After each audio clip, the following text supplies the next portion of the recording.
बाबा ओनू ता बंदे रब मिलया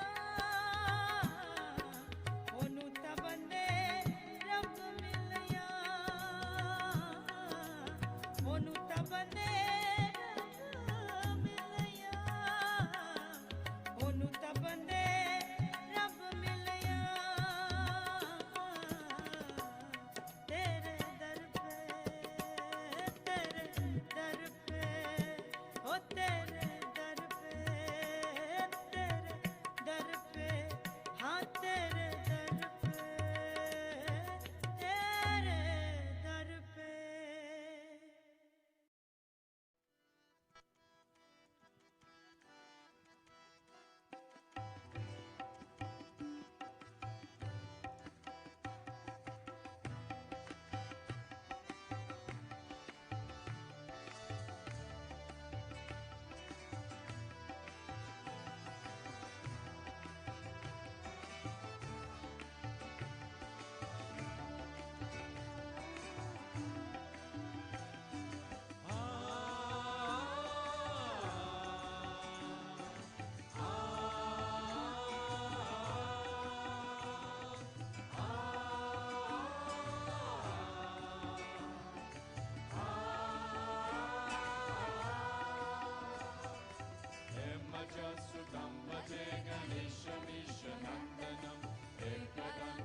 जय श्री माताजी.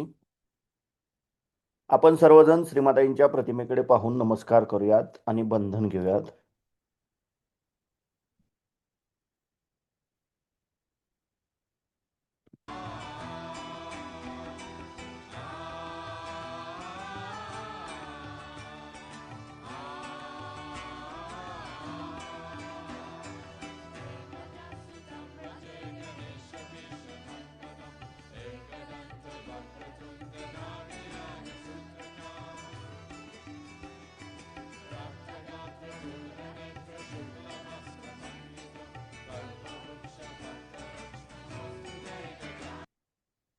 परमपूज्य श्री माताजी, आपणच साक्षात श्री आदिशक्ती आहात. आपल्या परमकृपेत आपल्या निर्मल चरणी ध्यान करण्याची अनुमती आम्हा सर्वांना प्रदान करा. आता आपण हळुवारपणे डोळे मिटूयात आणि आपला उजवा हात जमिनीवर ठेवूयात. आपलं संपूर्ण लक्ष आपण आपल्या डाव्या हाताच्या तळव्यापासून सहस्रार आणि सहस्रारापासून उजव्या हाताच्या तळव्याद्वारे धरणी मातेकडे 7 वेळा नेऊयात.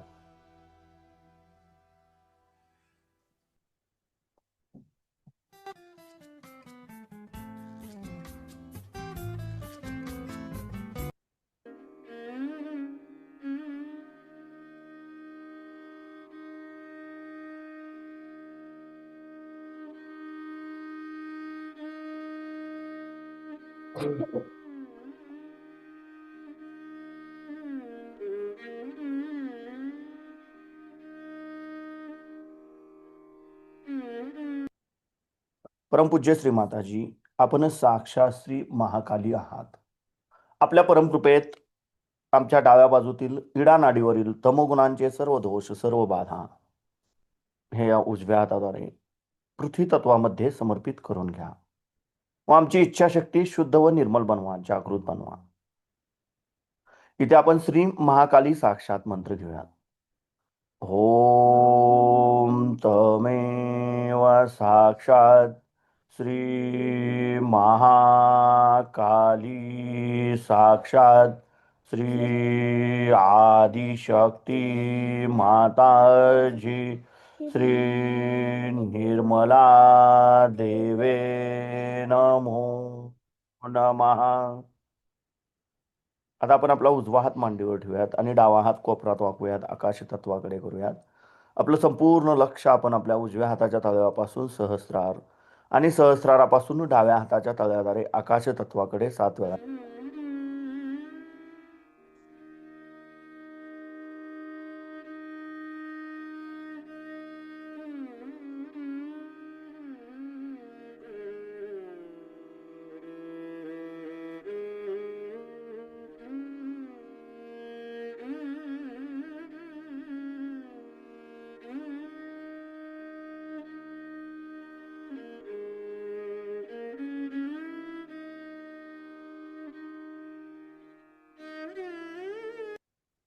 परमपूज्य श्री माताजी, आपण साक्षात श्री हनुमानजी आहात. आपल्या परमकृपेत कृपा करून आमच्या उजव्या बाजूतील पिंगला नाडीवरील रजोगुणांचे सर्व दोष, सर्व बाधा कृपा करून हे या डाव्या हाताद्वारे आकाश तत्वामध्ये समर्पित करून घ्या व आमची क्रियाशक्ती शुद्ध व निर्मल बनवा, जागृत बनवा. श्री हनुमानजी साक्षात. ओम तमेव साक्षात श्री हनुमानजी साक्षात श्री आदिशक्ती माताजी श्री निर्मला देवे नमो नमः. आता आपण आपले दोन्ही हात मांडीवर ठेवूयात. आपलं संपूर्ण लक्ष आपण आपल्या मध्य मूलाधार चक्रामध्ये क्लॉकवाईज 7 वेळा फिरवू.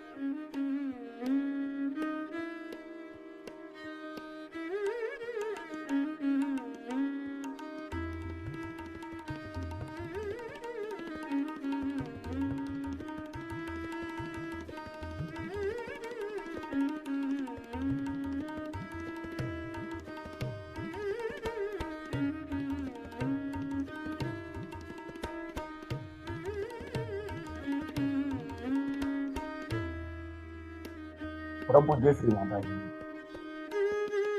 आपणच साक्षात श्री निर्मल गणेश आहात.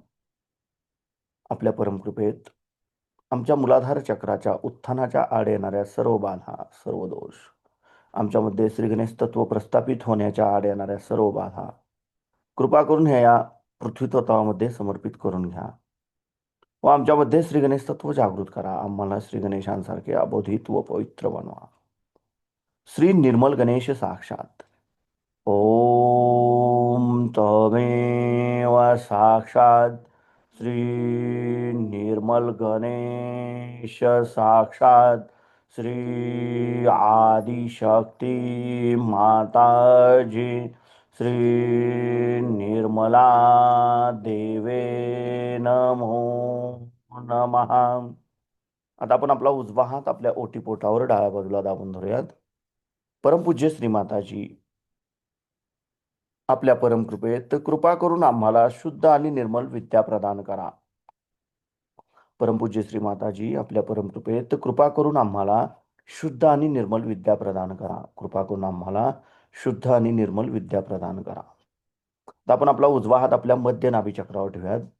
परमपूज्य श्री माताजी, आपल्या परमकृपेत कृपा करून आमच्यातील लक्ष्मी तत्व जागृत करा. कृपा करून आम्हाला समाधानी बनवा. आता आपण आपल्या उजव्या हाताचा तळवा आपल्या नाभीच्या भोवताली म्हणजे आपल्या भवसागरावर गोलाकार क्लॉकवाईज 7 वेळा फिरवूया.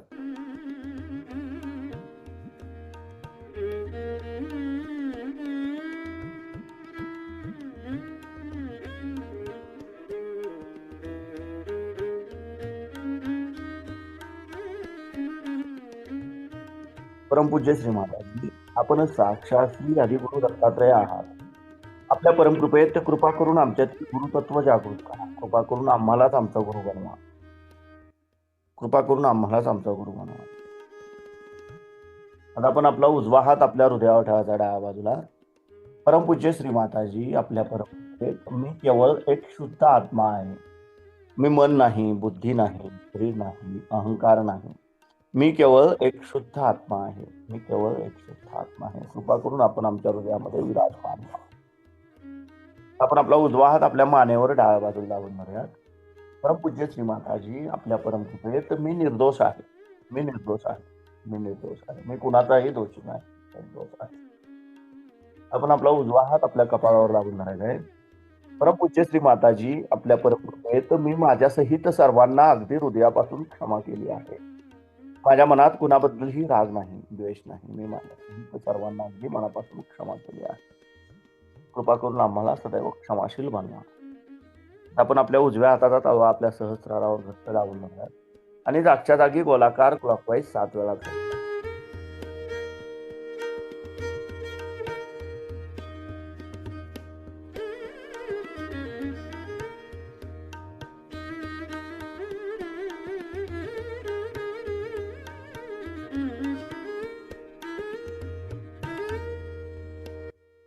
परमपूज्य श्री माताजी, आपण साक्षात श्री आदिशक्ती आहात. आपल्या परमकृपेत कृपा करून आम्हाला निर्विचारिता प्रदान करा. कृपा करून आमच्याकडून ध्यान करून घ्या. आता आपण आपले दोन्ही हात मांडीवर ठेवूयात. आपलं संपूर्ण अटेन्शन आपल्या दोन्ही हाताच्या तळव्यामध्ये केंद्रित करूयात आणि ह्याच अवस्थेमध्ये आपण श्रीमातांची अमृतवाणी ऐकूया.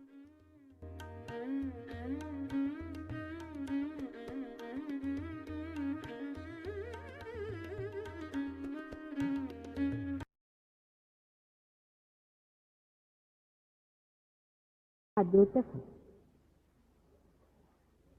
ये परमेश्वरी शक्ति है जो हर अणु रेणु में वास करके परमेश्वर का कार्य को संचालित है, चलाती है। अब ऐसे आंखों से कहने से, बातचीत करने से इस जमाने में कोई विश्वास नहीं करता, कोई इसको मान नहीं सकता। लेकिन जैसे मैंने आपसे पहले भी बताया है कि अभी लंदन में हाल ही में मैंने एक चित्र देखा था जिसमें उन्होंने सल्फर डाइऑक्साइड के मॉलिक्यूल्स दिखाए थे। उसमें दिखाया कि सल्फर और ऑक्सीजन के बीच में, इसके अणुओं के बीच में जो बंध हैं, बॉन्ड्स हैं, उनमें कोई तरंग से आ रहे हैं, जिससे ये लोग भी, साइंटिस्ट भी, वाइब्रेशन की तरह। आंखों देखी बात है, आंखों से आप भी देख सकते हैं अणु और रेणु की स्थिति जो साइंटिस्ट बता सकते हैं कि अणु क्या है और रेणु क्या है, वो किस तरह से हैं, वो किस तरह से स्थित है, जड़ तत्व का पता साइंटिस्ट लगा सकते हैं, लेकिन उसमें आंदोलित होने वाला चैतन्य जिसे वो वाइब्रेशन कहते हैं, उसके बारे में वो बहुत ही अनजान है और उसके बारे में वो कुछ भी नहीं बता सकते।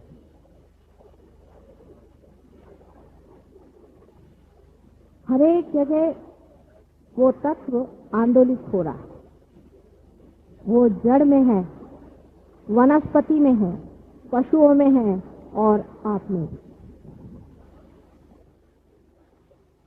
अपनी अपनी जगह वो आंदोलित है और संपूर्ण में चेतित भी है। माने ये कि जो परम तत्व आपके अंदर चेतना पा रहा है, वही इस बैठक में भी है। अंतर इतना ही है कि उस चेतन तत्व को जानने वाला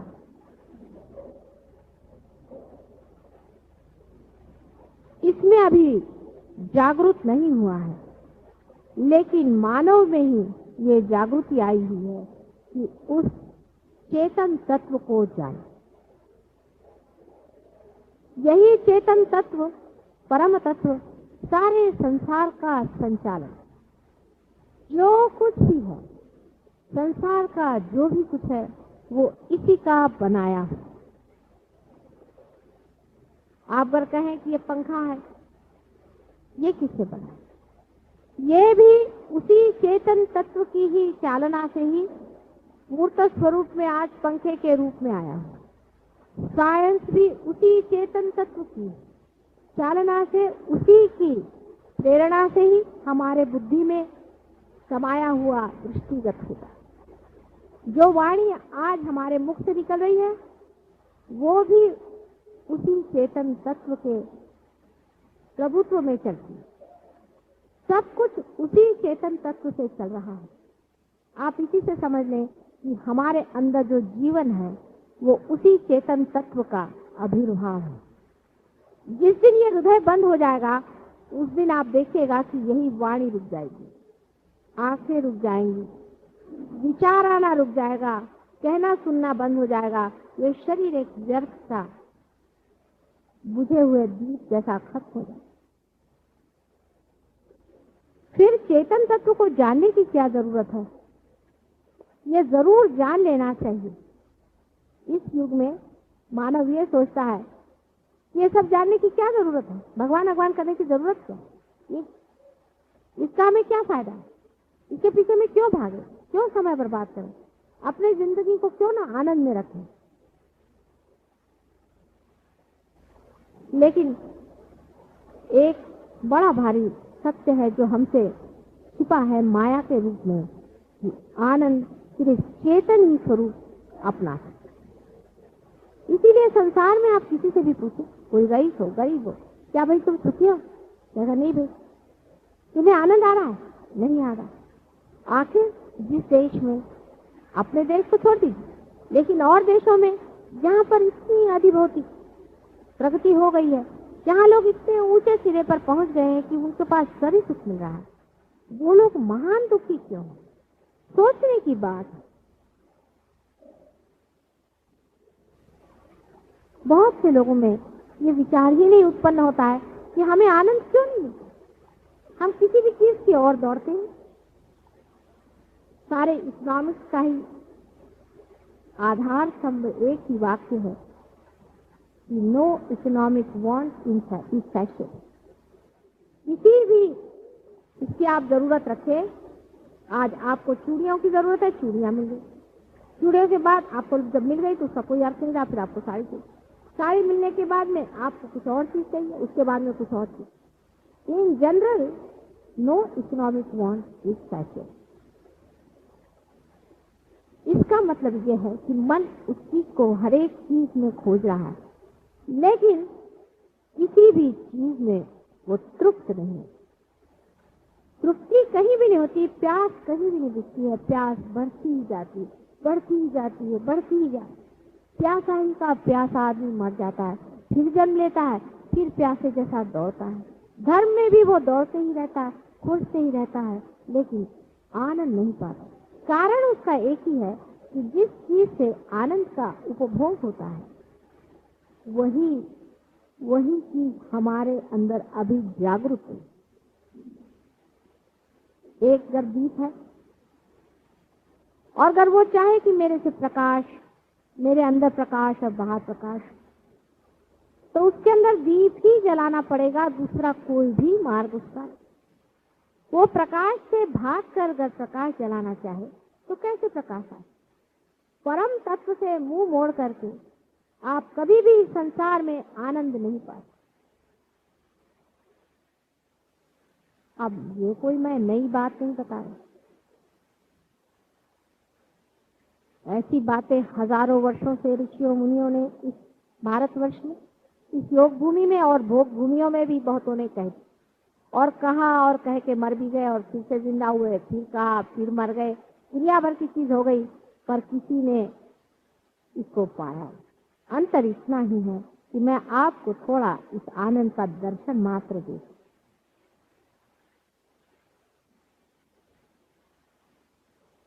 इस आनंद को पाने के लिए आपको थोड़े से अपने दर्शन होने। जो आपके अंदर आनंद दे रहा है वो आप अपने स्वयं हैं और उसके दर्शन देने की पात्रता आपने स्वयं ही सीखी। सिर्फ मैं इतना ही करती हूँ कि जरा आपका शीशा पोंछ देती हूँ।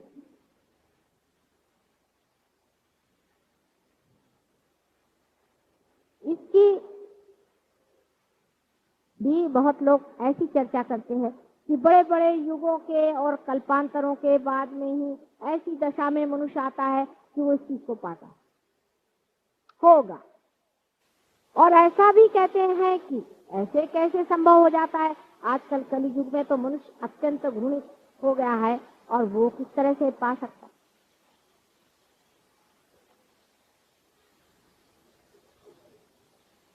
अब इस पे जवाब ऐसा ही देना चाहिए कि इसी कलयुग में अगर हम चंद्रमा पर जा सकते हैं तो हो सकता है कि अपने अंतरतम में भी चले। कोई ऐसी करुणा ही स्वयं उतर आए कि आप लोग इस दशा में आ जाए।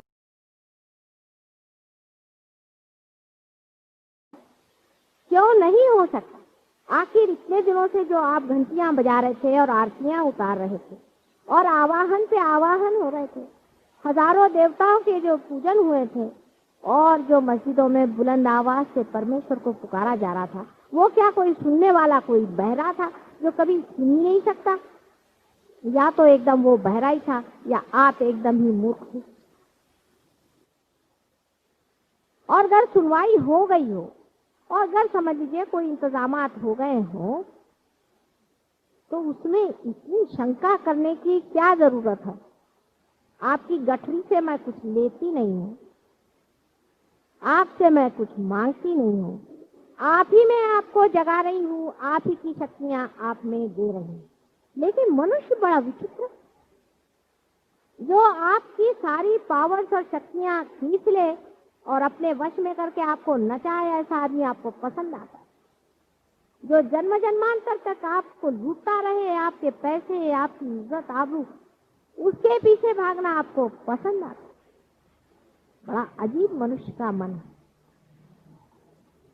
हजारों आदमी ऐसे आदमी के पीछे भागते हैं जो पूरी तरह से आप पर छाकर और आपको एकदम ही गिरा देता है और छोटा सा नगण्य बना करके और जन्म जन्मांतर के लिए आपको शापित कर देता है। ऐसे आदमी की तरफ दौड़ बड़ी जल्दी होती है और जो आपकी की स्थापना करने के लिए और आपके ही पूजन के लिए बैठा है, उधर आंख नहीं उठती इंसान।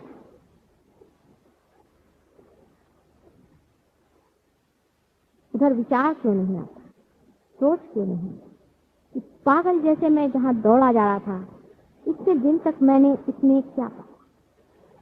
इस चीज में मैंने कौन सी ऐसी शक्ति पाई है जो मेरी अपनी स्वयं? गुरु वही है जो आपके अंदर आपकी शक्ति का सृजन करे और आपको अपने से परिचित करे वही गुरु है। और जो आपकी सारी पावर छीन ले और आपको बेवकूफ बनाता घुमाए, वो गुरु है कि घंटाल है, आपको खुद सोचना चाहिए। मानव के अंदर कुछ ऐसे विचित्र दोष मैं देखती हूँ कि बड़ा आश्चर्य है। हो सकता है कि हमारे लिए मानव का समझना मुश्किल जाता है, जैसे मानव को हमारी ओर देखना मुश्किल जाता है। हो दूसरा दोष बड़ा विचित्र सा मानव में है कि जब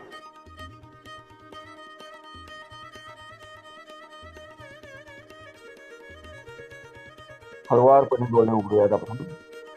महाराजांच्या प्रतिमेकडे पाहून नमस्कार करूयात आणि बंधन घेऊया.